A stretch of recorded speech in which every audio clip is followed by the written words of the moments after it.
random remarks, and then away we will go.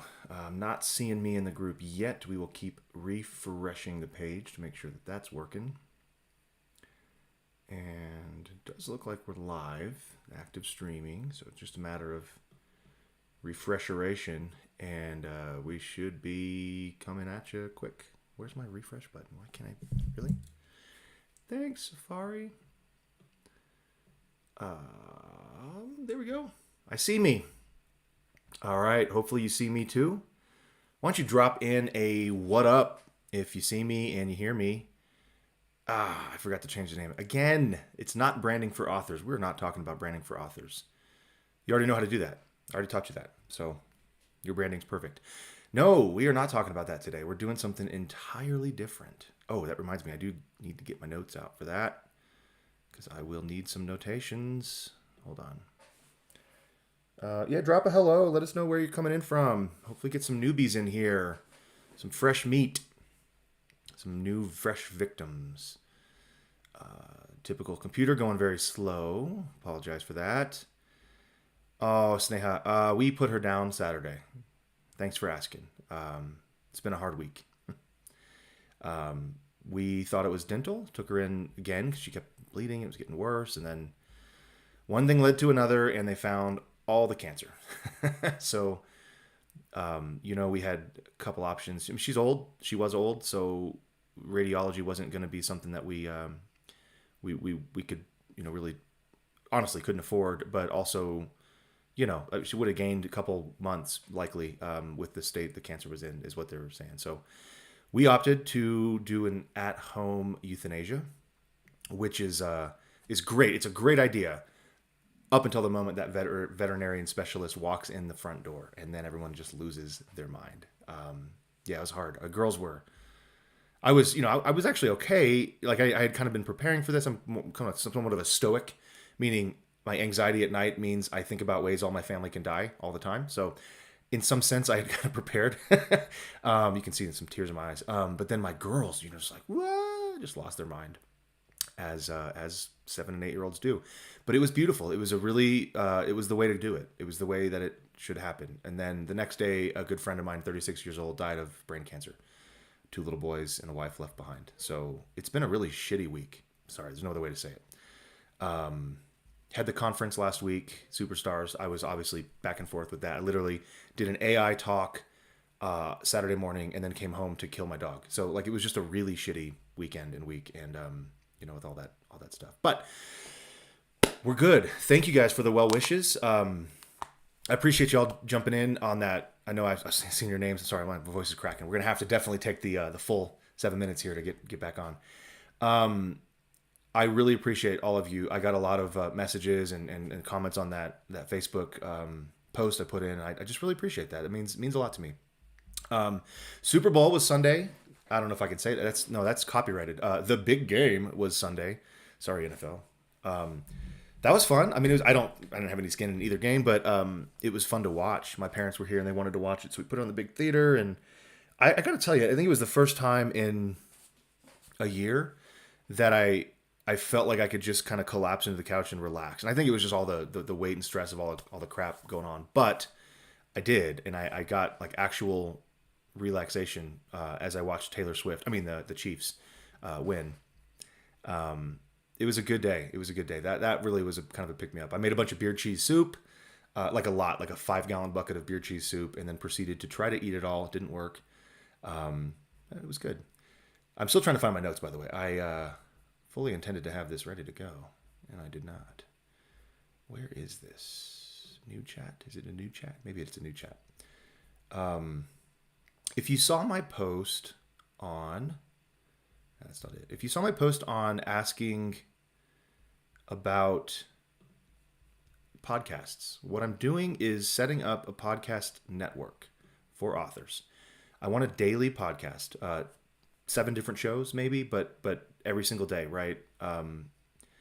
The idea is I've had this network, like the tech underpinnings, for 3 years. I've run a couple podcasts through it and done my own thing. And I don't have the bandwidth to do more podcasts. So I've been sitting on this idea and sitting on this stuff for 3 years thinking, God, I wanted, I mean, the world needs like a, author world needs like a daily podcast, something we can jump into. Like Monday we talk craft, Tuesday we talk marketing, Wednesday's Facebook ads, like whatever. And I just had never done it because in my mind, because I'm an idiot, I thought, well, I have to be the guy. I have to be the one who does that, right? And of course that's not true. Of course that's not true. And so I had this kind of epiphany yesterday, really, and I was like, what if I wasn't the guy?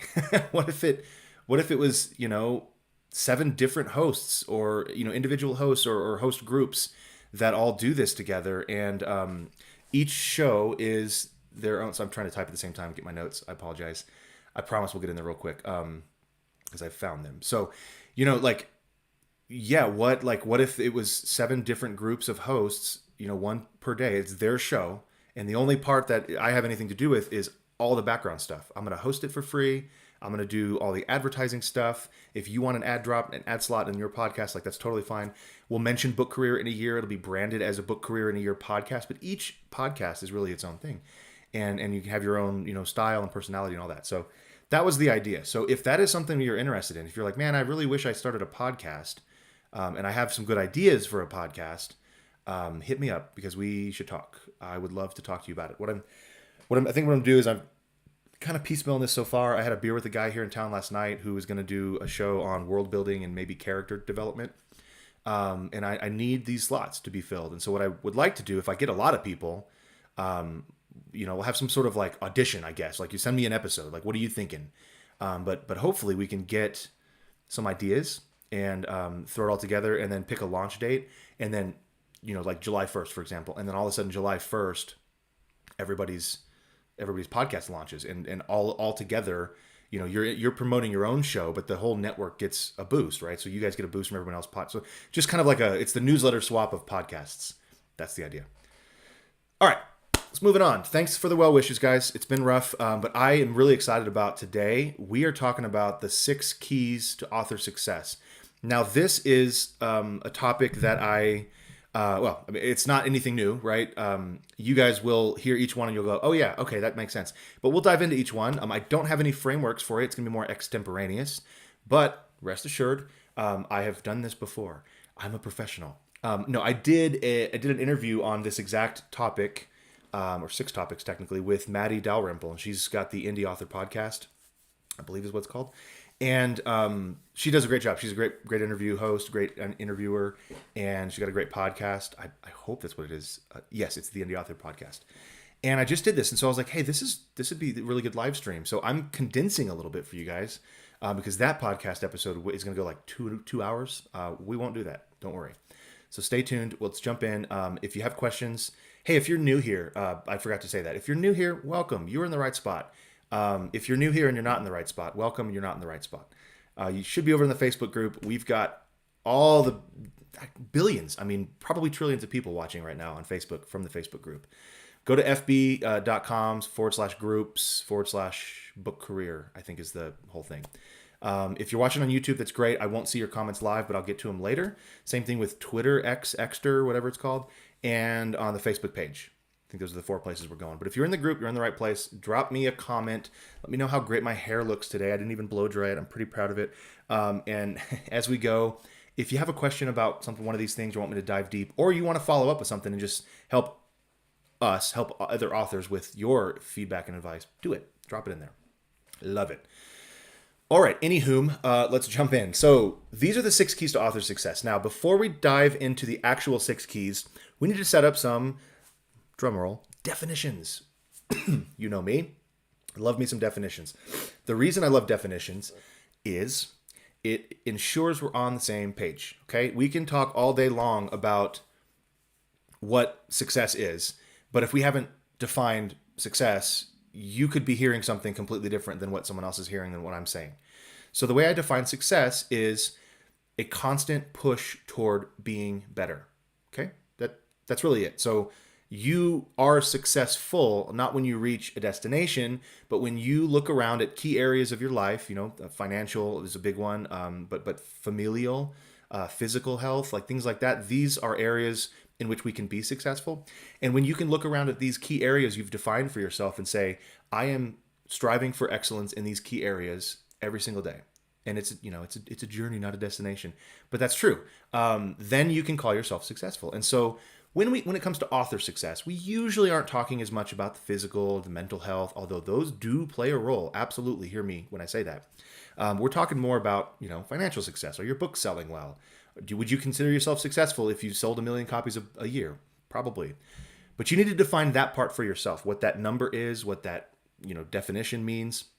But the point is, successful isn't a destination; it's a journey, and it's the looking around at key areas you've defined within your author career and saying, "I'm doing well at that. I can certainly do better, and I am." This is the key. I am striving to get better in this key area. That's what I call successful. Okay, so I believe there are 6 areas in here. I believe there's 6 things that we need to be doing to be able to work toward that ideal success. Okay.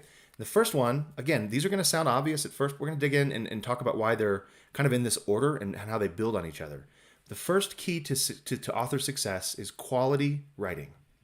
Quality writing. It's craft, guys. It's the structure.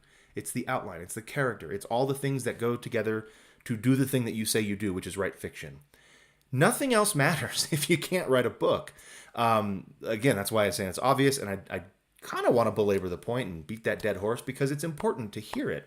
As always, I'm talking to myself here, folks. Like, yeah, I hope that you get something out of this, but really this is Nick talking to Nick saying, hey, dude, it doesn't matter how good your Facebook ads are if your books really leave a lot to be desired.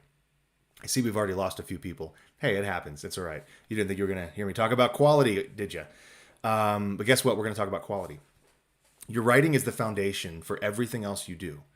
If you can't structure a book properly, genre fiction, right? There's a proper way to structure books in genre fiction, commercial fiction. If you can't structure a book properly, you're missing a lot of low-hanging fruit. You're missing a lot of sales. You're missing a lot of readers.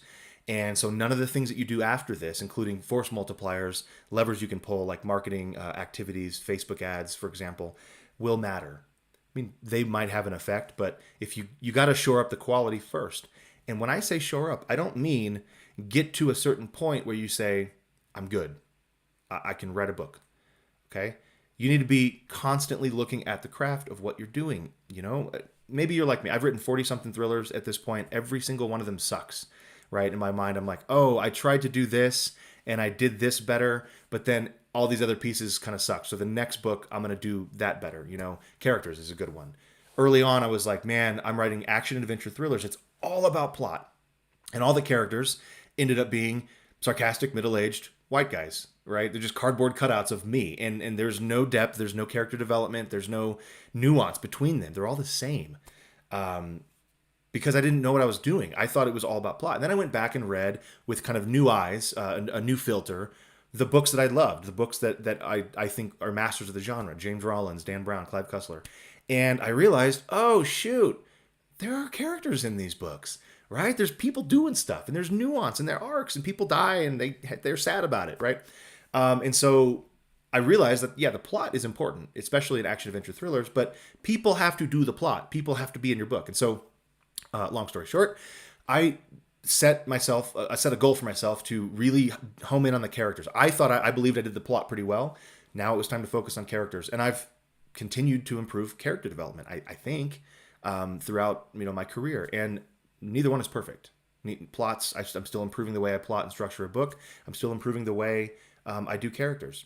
The point is, you've got something like that for you. You can look back at your body of work and say, okay, these are good. These are great books even. And I'm proud of them. But I'm also an artist, and I'm never satisfied with anything less than perfection. And since books can't be perfect, what is it about these books that I can improve?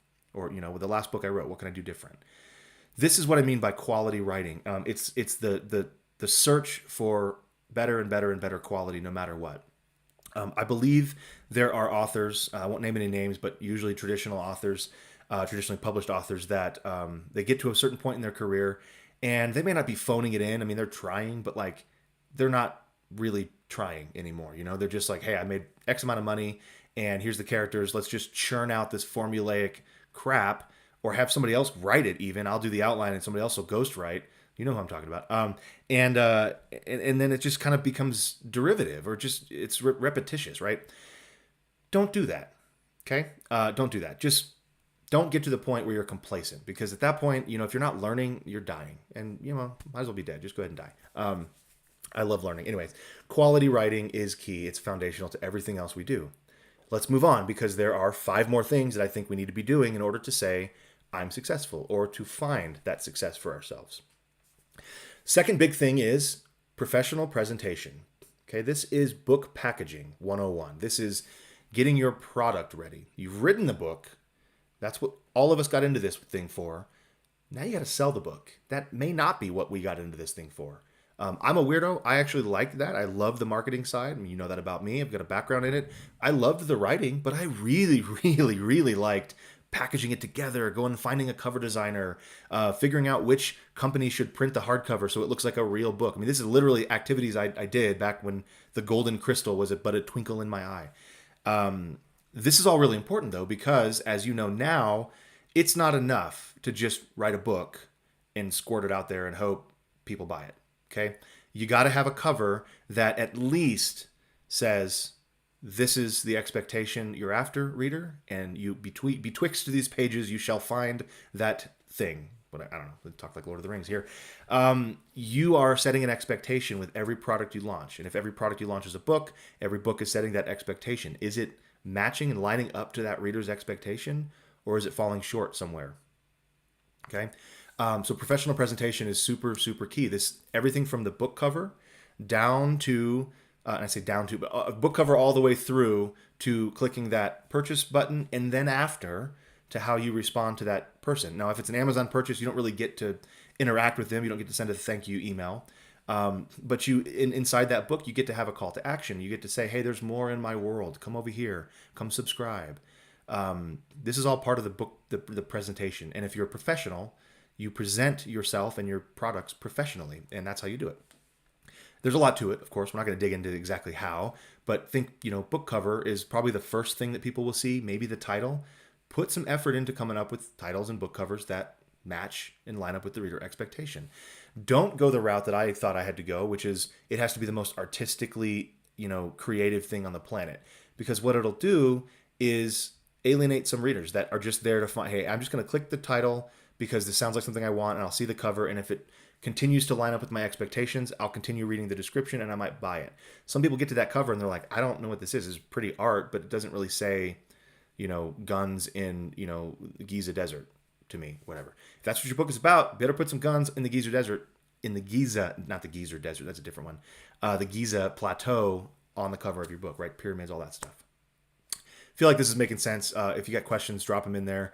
At some point, my microphone is going to start getting choppy. Just ping me, let me know. I'll unplug it awkwardly for a minute, stare at you, plug it back in, and we should be good to go.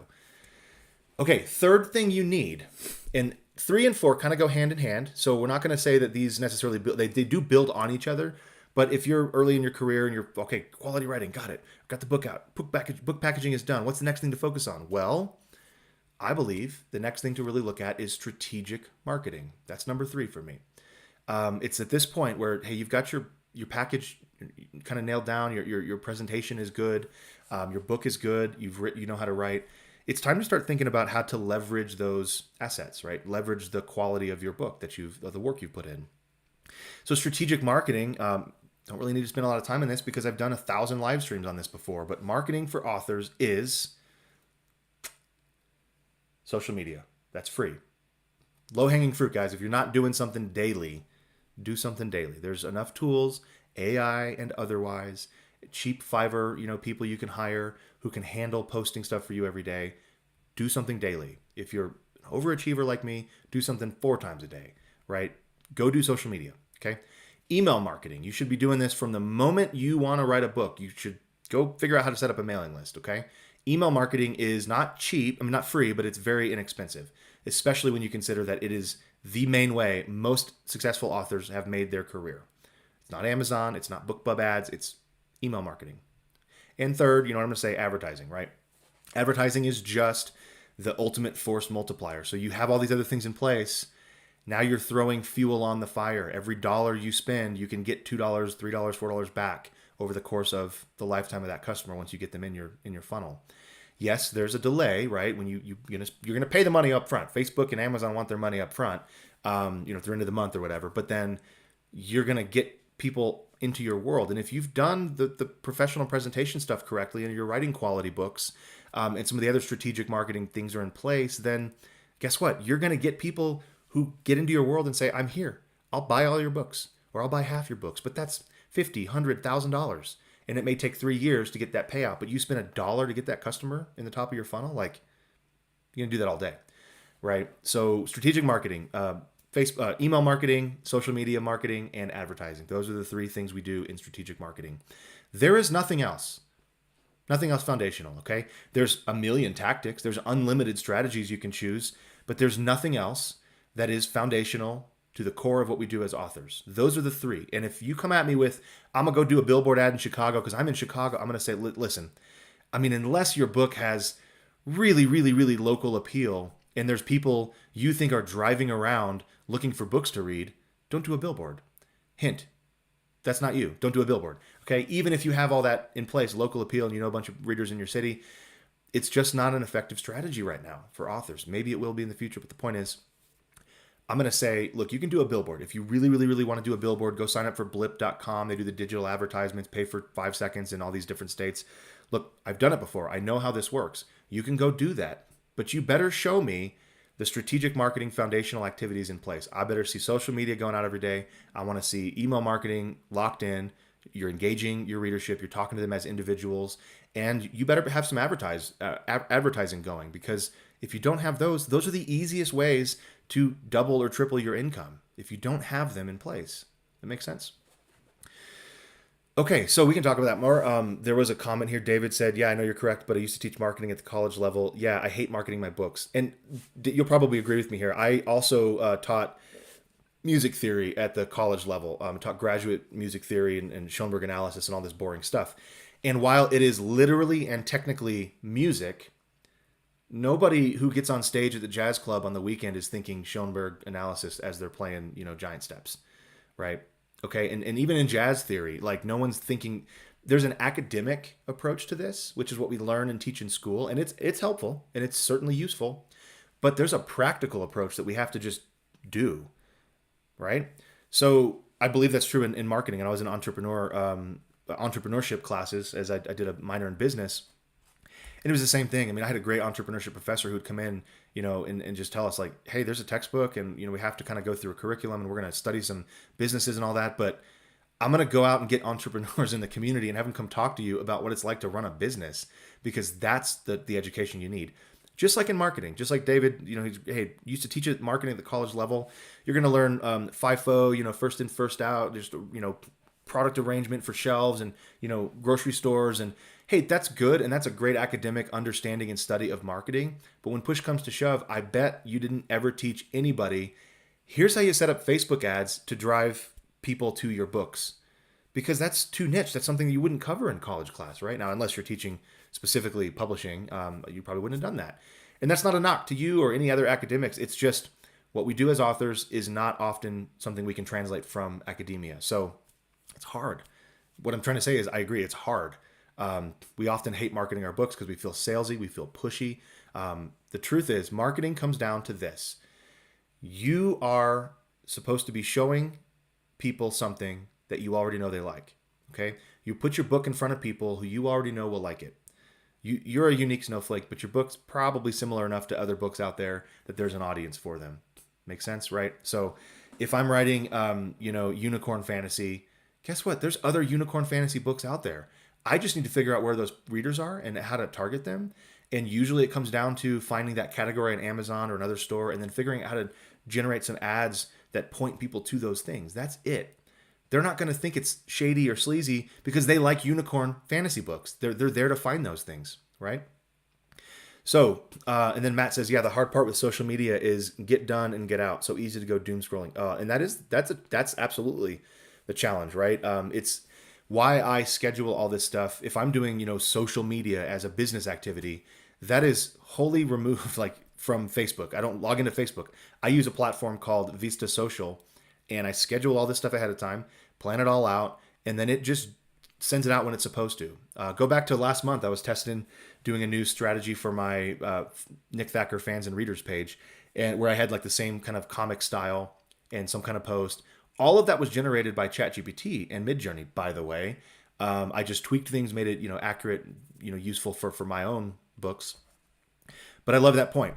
Don't, sit on Facebook as you post Facebook, because then you're going to refresh the page, see if someone's, liked it or commented on it. And then when they do, you're going to respond to that comment. And then we end up doom scrolling and voting for presidents. Don't do that. Don't get your information from Facebook, people.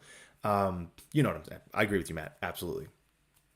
David asked, how many books do I have to sell on Amazon for my royalties to pay for a 30-second big game ad? More. That's your answer. Okay, cool. Let's move on. So we've talked about quality writing, foundational. That's not something you do once and forget, right? None of these are, by the way. You are constantly looking at your craft. What can I improve on the next book or next series that I'm going to do? What do I want to accomplish in these books and series? Do I really want to make people cry with my character development? Whatever it is, you're constantly improving your writing. Foundational. Second thing is professional presentation. Your book packaging needs to get better and better, because we as a indie author society, sorry, my camera went off and I was making sure it didn't blow up.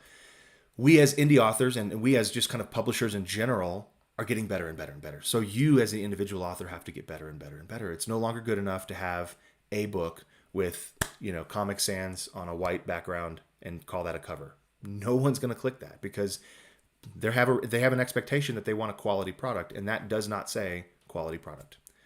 Third thing is strategic marketing, email marketing, social media marketing, and advertising. That's it. That's the three things you do.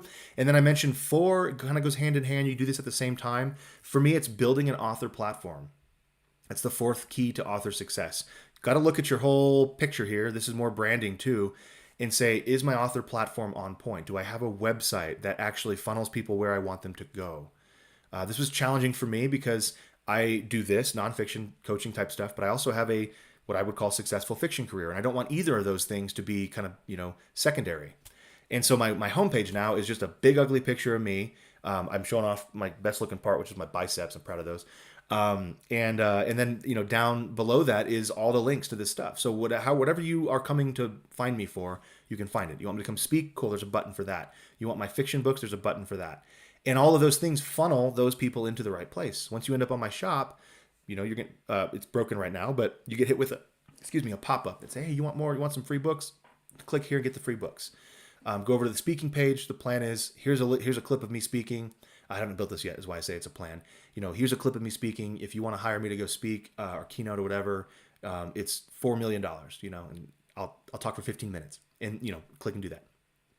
That's all author platform. That's just the website part of it. But then we have, this is why I say it goes hand in hand with strategic marketing, all the outposts. I call these outposts. Places like Facebook, Twitter, Instagram.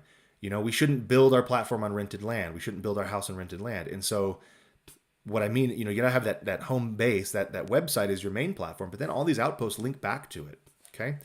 And by doing that, what you're doing is you're building a platform that is putting all these little shingles out all around the World Wide Web, and people might click on those and find you one day.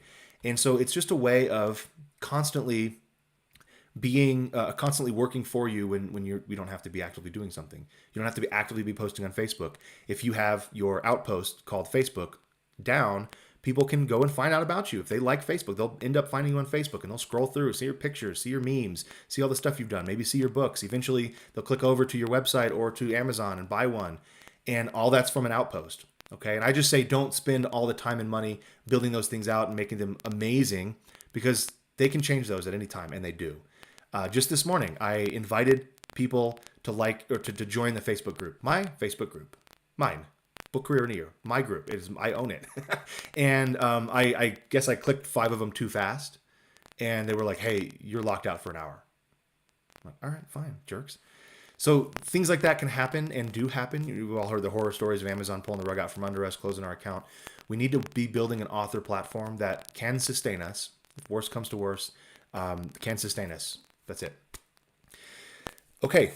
I'll recap all these at the end, but let's move on, because there's 2 more here that I'm going to spend some time talking about. Tracy's thing just came up. Let me read that. It says, speaking of multi-genre, back in the day, people were encouraged to have pin names for different genres to keep the Amazon also bots organized. Since those are gone now, and especially if you're wide, is there much of a need to stick to one genre? or a few related genres under your author name. Need is a weird word. If you're totally comfortable either way. All right, I'm getting crackly. Hold on.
Check, 1, 2. Does this work?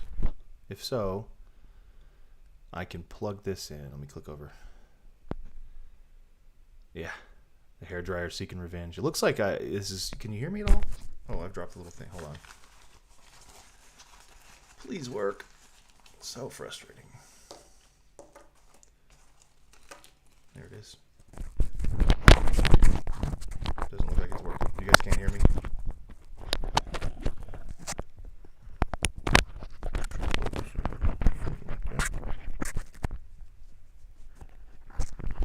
All right. Is this working? Working. Yes. Okay, cool. All right. Sorry about that. Let's continue. I apologize. I apologize greatly. Okay, moving on. Where are we? Okay, 5 and 6 out of the 6 keys to being a successful author. The 5th one is networking and community. Networking and community. Sorry, just making sure I had just a video lag. Oh, bummer. Can't fix that. Okay, we're just going to keep rolling. I think I'm still recording. We'll find out later. Sorry, everybody. One day I'll get a new computer and maybe this won't be an issue. Networking community. This isn't necessarily something you have to wait on. This isn't something you have to like do after the fact or anything like that. But it is something that is absolutely crucial to our career. I believe this. The reason I believe it's absolutely crucial to our career is I didn't focus on this for a long time. And then when I went full-time as an author, I almost died. Got anxiety, panic attacks. And there were a few reasons for that. Mostly anxiety is this thing that, nags at us and tells us something's real when it's not. That's still true. But the main thing that I realized was I was missing out on the entire social aspect of my job that I'd left. And that's a bad thing. And so as authors, we are sort of forced to be isolating. Like it's just forced to be in our own little basement bunker writing our books all day long. And if we don't come out for air and interact with real people in real life, we're going to go crazy. And so very simply, it is a mental health reason that we should be networking and building community with other authors. Now, this can look many different ways. I mentioned when I was on that other podcast that, I do this with conferences. I love traveling to conferences, but I'm an extrovert, right? I'm outgoing. I love to be around people. I get my energy from being around lots of people. I'm a recovering extrovert, so I still need to go hide in my room at the end, but I love doing that. But for some of you, that's not in the cards for whatever reason. But there are online conferences you can be attending. There are online interactive, groups that you can be part of. Social media doesn't quite cut it, so I'm not going to allow that as part of a way to build, to network with other authors. And when I say network, I don't mean, the tossing around business cards like they're ninja stars. Going to those, you've all been to those meetings before. I just mean finding people in your genre that you can connect with who can become friends. And however that looks. I mean, yes, you can start on social media messaging people, hey, can we be friends? But at some point, it needs to come off of social media and into the real life, the real world. So even behind a phone screen, texting people is not quite enough. Maybe picking up the phone and talking to them can be enough. You know what I'm getting at. I don't need to tell you how to have friends. But if you don't focus on that, if you don't build that into your career's going to suffer, okay? And the second half of this networking community is community. And I truly believe that finding groups of like-minded people in every category of life, politics, religion, whatever, including authorship, is so key to improving your craft, improving your presentation, improving your marketing. Why? Because it's like, you're seeing things through a new filter now, and you're letting things kind of percolate, and you hear somebody does something over here because you're talking to them. You're actually making contact with other humans and seeing and hearing how they do it and their experiences. And pretty soon you've got a different perspective on how to do your own stuff. And it's really squishy. This is not scientific. You can't pinpoint how to do this. And this is why I hate networking meetings. Like when I was in business school, like we have to go to BMI meetings and talk to people and how are you, wear a suit, tell me about your business. I don't actually care about your business, but I'm supposed to say this. Like, don't do that. But if you do these authentic things, I'm seeing, some people who came to my writer's retreat last August. And that is something that cannot be replicated. It cannot be reproduced in any other format. It is so powerful to get a group of even, 8 people together, small group of people together, and just do the writing stuff in the same space. So powerful to your career. I picked up so many ideas. I implemented a few of them. I talked to people that I would never have made contact with for any, because there's no reason to, you know, and it's not that I didn't like them, but I just would never get to meet these people. And now I would consider them great friends. So networking community is so important. And if for no other reason, for your own mental health, you got to not be isolated. You can't be an island with this. Is that fair? Okay. I'm not seeing my video anymore, so it's frustrating. Hope it's still going. Last and certainly not least, this is a big one. And I used to have 5 keys to success, and they were basically the 5 I gave you. But I've added this one recently because it turns out this is actually core and kind of crucial to what I do. And that's adaptability and persistence. So both of those things are important, and they're kind of go together, but they're different things. So let's talk about the first one. Adaptability. Guys, things are going to change. The KE&P rate for January is like, 0.00409 or something like that. It's low. Things change. KU is probably going to change this year to do something different, blow us all up and make us start over again. Like, who knows? We have to be okay with that. Now, that doesn't mean we have to accept change and just kind of roll over and die. It means we have to accept that change will happen. It's inevitable. How are we going to, go forward from it? We can argue and we can rant and rave, but if we don't have a solution on how to overcome whatever bad change happens to us, then we're just complaining, and I hate complainers. So get out if you're complaining. Change is going to happen. We have to be adaptable. We have to be able to roll with the punches, to roll, to just kind of go no matter what happens. You all know this, but I'm reiterating it because a lot of times we get in a groove, okay? And I've said this before. I actually gave a sermon on this exact topic. We often will feel like we're in a groove, and before long that groove is a rut. That's how ruts, and if you think in terms of groove being more positive, hey, I don't have to think, I'm just working, it's great. And a rut being negative, like, oh shoot, I can't get out of this thing, Addiction works this way, right? That's a groove, it's work, it's a social lubricant, and then all of a sudden we're addicted, and that's a rut. So change happens, and if change comes at us when we're in a rut, it's going to be really hard to get out of that rut. So we need to be aware that, yes, just because you sit down every single day and you're able to write 5,000 words with your morning cup of coffee, doesn't mean it's always going to be that way. Arthritis is setting in, right? I had to figure out how to dictate because I still wanted to write, but change will hit us, and it's probably going to hit us where we least expect it. You all know about the change. Let's talk about the better one, in my opinion, because it's something we don't often think about. That's persistence. Whoops. So even though change is coming, it's on the horizon, it's right there waiting for us. Persistence means we're okay with that change, and we will be persistent through that change. Doesn't mean we're not going to change. Does that make sense? Like, it doesn't mean that we're not going to get out of that rut and start a new groove. It just means we're going to be persistent toward our ultimate goal, which is successful author, continuing to write, no matter what, publishing the books. Oh, your co-writer died. That's terrible. Go mourn, absolutely, but go find another co-writer. There's more out there, right? Being persistent. It's probably a very morbid one, but you guys, if you heard my opening, then I'm kind of in morbid mode. Adaptability and persistence are crucial to what we do as authors, and we cannot be successful without them. How many authors have you heard of flame out? Kindle worked a certain way in the early days. It was the gold rush, and then that ended. And there's so many authors that ended with it. I mean, maybe they're still writing, but they're certainly not successful anymore, or certainly not as successful as they were before. This is going to happen every single time, every single year, every single decade. We're going to see all these authors that were amazing. There's no way they can fail. And then what happens? They fail. They just kind of drop off the map, or they give up, or they blow up and implode and plagiarize work and then get in trouble, or not get in trouble. Not sorry. Being persistent is all about saying, I'm going to keep doing what I know is right and what I want to do, and I'm going to accept the change. That's the adaptability portion. And I'm going to move forward, and I'm going to keep going, and I'm going to do this because this is what I want to do. Guys, if we wanted to write books to make a ton of money, I would say let's do something different. There's probably easier routes to riches. That doesn't mean we can't make money, and doesn't mean that we shouldn't focus on trying to be successful as an author, because I think we can get there. But you all know, like, you're doing this to write, and as long as you're being adaptable and persistent with that, it doesn't matter what the changes are that are coming. It doesn't matter what happens to Kindle Unlimited or Amazon, or Jeff Bezos changes the game. It doesn't matter, because you'll figure out a new way because you're persistent. That's my point with that one. Perfect timing. Okay, so I'm gonna recap these real quick in case you are just joining us or came in late. Slowpoke. But the basics, what we're talking about, are the 6 keys as I define them. Oh, refresh my page here. Let's see if that worked.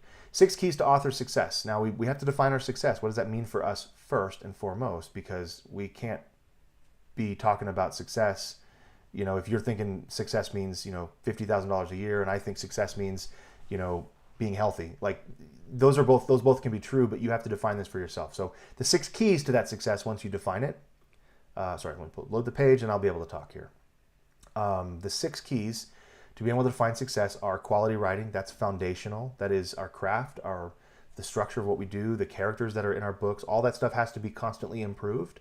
And I do mean constantly. It has to be something that is always something we're working on. The second thing is professional presentation. This is book packaging. This is your book cover, your description, your title, the blurbs you put on there, the reviews once you get the book launched, and that's all part of your book package. And you should be constantly trying to get those better and more, you know, honed and more tweaked and refined. Changing your keywords, all that kind of stuff goes into that.